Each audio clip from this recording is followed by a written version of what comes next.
Hello bachcho, let's see the question. The question says that a sample of hydrogen gas containing some atoms in one excited state emitted 3 different types of photons. When the sample was exposed with radiation of energy 2.88 electron volt, it emitted 10 different types of photons, all having energy equal or less than 13.05 electron volt. Find out A, the principal quantum number of initially excited electrons, B, the principal quantum number of electrons in the final excited state, C, the maximum and minimum energies of initially emitted photons.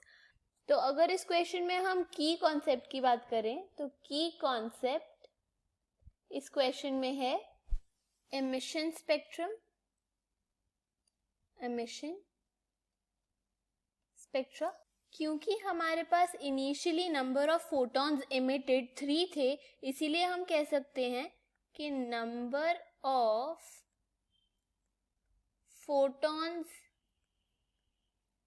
Initially हमारे पास 3 थे, तो ये equal होंगे number of lines के। तो अगर अब हम number of lines find out करने के लिए अब अगर हम इसमें वैल्यू पुट करते हैं इसकी, तो हम कह सकते हैं 3 equal to n into n minus 1/2 के इक्वल होगा, क्योंकि ये टोटल नंबर ऑफ लाइंस का फॉर्मूला होता है। तो यहाँ से हम कह सकते हैं कि जो n है वो 3 आ गया, यानी कि हम कह सकते हैं कि इनिशियली हमारे पास जो A ऑप्शन का आंसर आ गया, यानी कि principal quantum number of initially excited state जो है वो हमारे पास है 3, यानी कि ये थर्ड ऑर्बिट में है। अब अगर हम सेकेंड पार्ट को सॉल्व करें, यानी कि बी पार्ट को, तो हम कह सकते हैं कि फाइनली हमारे पास 10 इलेक्ट्रॉन्स एमिट हो रहे थे, तो वो इक्वल हो जाएंगे नंबर ऑफ लाइंस के। नंबर ऑफ लाइंस हमारे पास इक्वल टू 10 आ जाएंगी, जो कि इक्वल होगा n माइनस 1/2 के। तो फाइनली हम कह सकते हैं जो n की वैल्यू आई वो है 5। तो प्रिंसिपल क्वांटम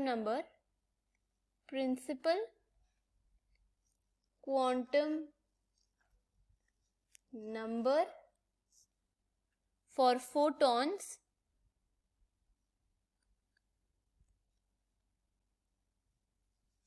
इन फाइनल एक्साइटेड स्टेट हमारे पास आ गया है, फाइनल एक्साइटेड स्टेट वो हमारे पास आ गया 5, यानी कि ये 5th ऑर्बिट में है फाइनल एक्साइटेड स्टेट में। अब हम अगर एनर्जी की बात करें इनिशियल फोटॉन्स की, तो इनिशियली हमारे पास जो n था वो 3 था, तो मैक्सिमम एनर्जी जो हमारे पास होगी वो होगी जब हमारा जो इलेक्ट्रॉन है, जो फोटॉन है, n इक्वल टू 3 से n इक्वल टू 1 में जाएगा। तो अगर हम इसकी एनर्जी फाइंड आउट करें तो वो होगी delta E is equal to 13.6 into 1/1 square minus 1/3 square. तो यहाँ पर इसकी वैल्यू हमारे पास आ जाएगी 12.08 इलेक्ट्रॉन वोल्ट।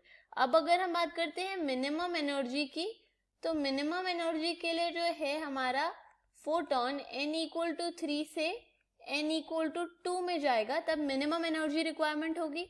तो डेल्टा E इसके लिए हमारे पास आएगा 13.6 इंटू 1/2 स्क्वायर माइनस 1/3 स्क्वायर। तो इसकी जो वैल्यू हमारे पास आएगी वो हो जाएगी 0.306 इलेक्ट्रॉन वोल्ट। तो ये होगा हमारा final answer. I hope you understood the question.